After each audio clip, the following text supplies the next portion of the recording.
घाटशिला उपचुनाव का ऐलान कभी भी हो सकता है और अभी तक जो है कैंडिडेट किस फेज पर पेच फंसा हुआ है। किसी भी दल के तरफ से एक औपचारिक ऐलान नहीं हुआ कैंडिडेट का, लेकिन इस बीच एक खबर ये भी आ रही है कि बीजेपी घाटशिला के मैदान में अपने प्रत्याशी के तौर पर सीता सोरेन की बड़ी बेटी जयश्री सोरेन को उतार सकती है। और अगर ऐसा होता है तो जेएमएम की तरफ से भी चेहरे बदले जा सकते हैं। यहाँ चेहरे फिर होंगे रामदास सोरेन की पत्नी सूरजमुनि सोरेन। अब ऐसा इसलिए क्योंकि ये लड़ाई जो है ये पत्ता खोलने का इंतजार हो रहा है बीजेपी के तरफ से भी और जेएमएम के तरफ से भी। हालांकि जेएमएम ने अभी तक संभावित उम्मीदवार के तौर पर रामदास सोरेन के बेटे सोमेश सोरेन को मैदान में अपनी तमाम तैयारियां पूरा करने का निर्देश दिया हुआ। वो चुनावी भ्रमण पर हैं, लेकिन इस बीच बीजेपी ने अभी तक अपने पत्ते नहीं खोले हैं कैंडिडेट को लेकर। और अगर खबर ये है कि जयश्री सोरेन को चुनावी मैदान में उतारा जा सकता है, इसके पीछे वजह बहुत बड़ी है।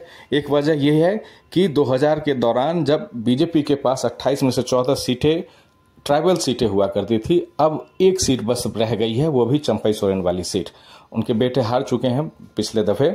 तो बीजेपी इस मुद्दे पे भी चाहती है कि चलो एक सीट जो है ट्राइबल सीट जो है बीजेपी के खाते में आए, और लिहाजा इनके पास जयश्री सोरेन के पास एक अनुभव भी है, चुनावी अनुभव है। पिछले चुनाव में जब उनकी मां सीता सोरेन विधानसभा चुनाव लड़ रही थी तो तमाम जो है चुनावी मैदान में जयश्री सोरेन ने जबरदस्त तरीके से कैंपेनिंग की थी अपनी मां के लिए। हालांकि निराशा हाथ लगी थी नतीजों में, लेकिन जेएमएम के तरफ से औपचारिक ऐलान नहीं होना, बस बीजेपी के कैंडिडेट के ऐलान भर का हो रहा है कि अगर बीजेपी ने इस तरह से कोई टारगेट फेस किया कि जयश्री सोरेन को उतारा अगर, क्योंकि उनके पीछे बहुत बड़ी बात हो सकती है। क्योंकि एक तो वो सब इस जनरेशन की सबसे बड़ी बच्ची हैं, सबसे बड़ी पोती हुई, और उसके साथ साथ सोरेन परिवार में उनका कद भी बड़ा है। इस जनरेशन में सबसे बड़ी संतान हुई वो दुर्गा सोरेन की बेटी हैं, सीता सोरेन की बेटी हैं।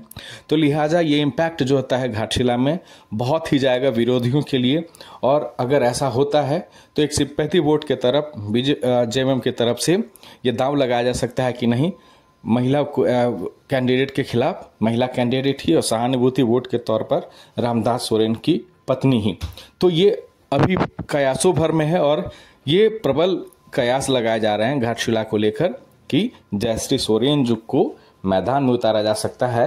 हालांकि अभी तक खुद जयश्री सोरेन ने और ना ही बीजेपी ने इस तरह की कोई औपचारिक बातें कही है, लेकिन जेएमएम जिस तरह से अभी तक औपचारिक ऐलान नहीं कर रहा है कैंडिडेट का वहां पर घाटशिला में, इसके पीछे तर्क यही है कि अगर बीजेपी ने इस तरह से कोई कार्ड खेले, सोरेन कार्ड ही अगर उसने खेला, तो जवाब इसी तरह से दिया जा सकता है, सिंपैथी वोट का दिया जा सकता है, सहानुभूति वोट का दिया जा सकता है।